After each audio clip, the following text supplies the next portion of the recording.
नमस्कार, मैं हूं Amod Srivastava. Amazing thought, amazing message, amazing information की दिशा में आज एक कदम और आगे।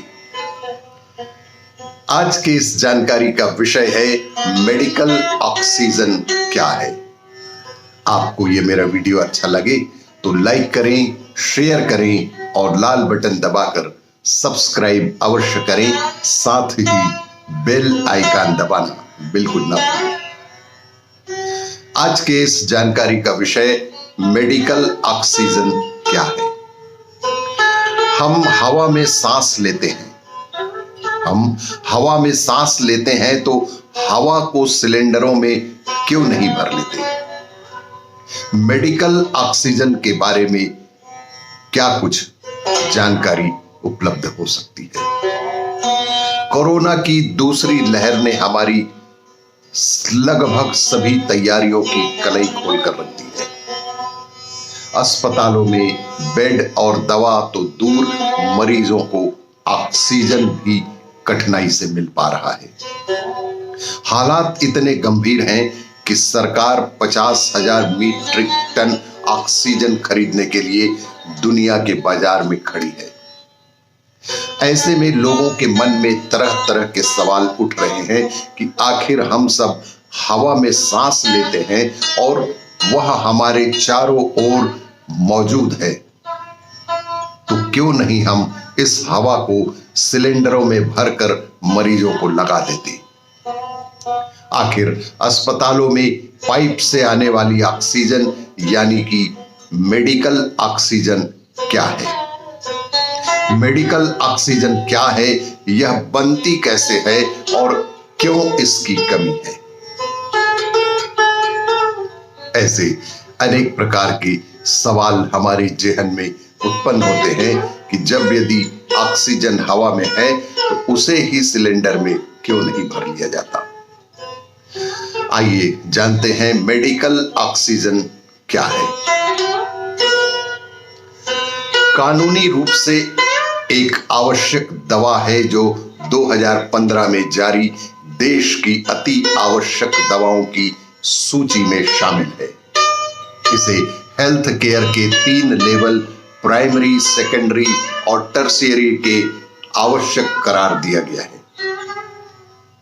यह WHO की भी आवश्यक दवाओं की लिस्ट में शामिल किया गया है। प्रोडक्ट का लेवल पर मेडिकल ऑक्सीजन का मतलब 98% तक शुद्ध ऑक्सीजन होता है, जिसमें नमी, धूल या दूसरी अन्य गैस जैसी अशुद्धि बिल्कुल नहीं होती और लगभग 98% तक शुद्ध ऑक्सीजन होता है। हमारे चारों ओर हवा है। हमारे चारों ओर जो हवा है और हम उसमें ही सांस लेते हैं, ऐसे में उसे ही हम सिलेंडरों में क्यों नहीं भर लेते। हमारे चारों ओर मौजूद हवा में मात्र 21% ऑक्सीजन होती है। हमें यह जानकारी है कि हवा में मात्र 21% ऑक्सीजन होती है, जबकि मेडिकल इमरजेंसी में उसका इस्तेमाल नहीं किया जा सकता है।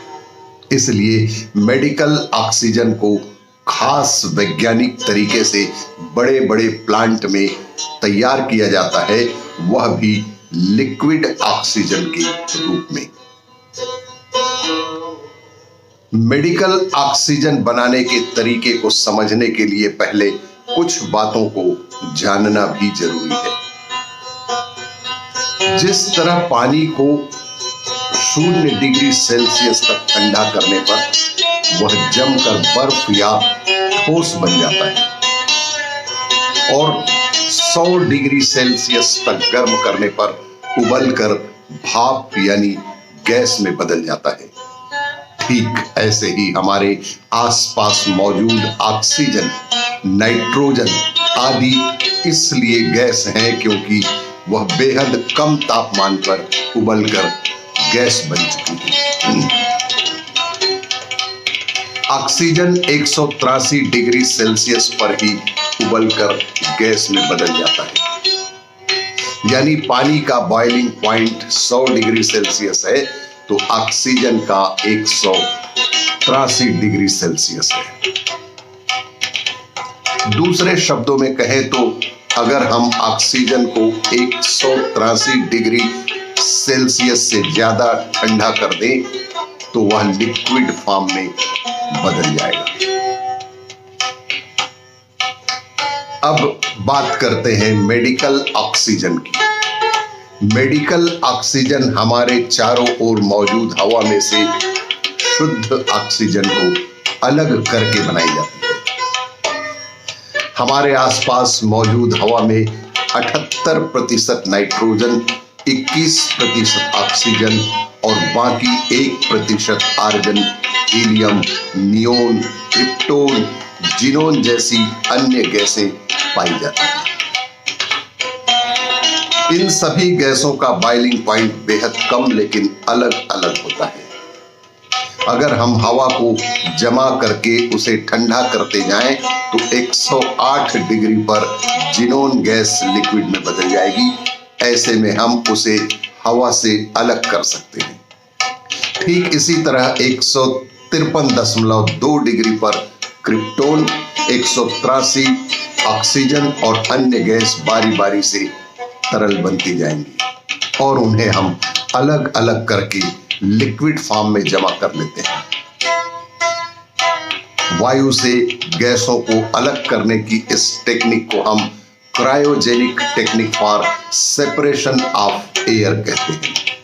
इस तकनीक को cryogenic technique for separation of air कहते हैं।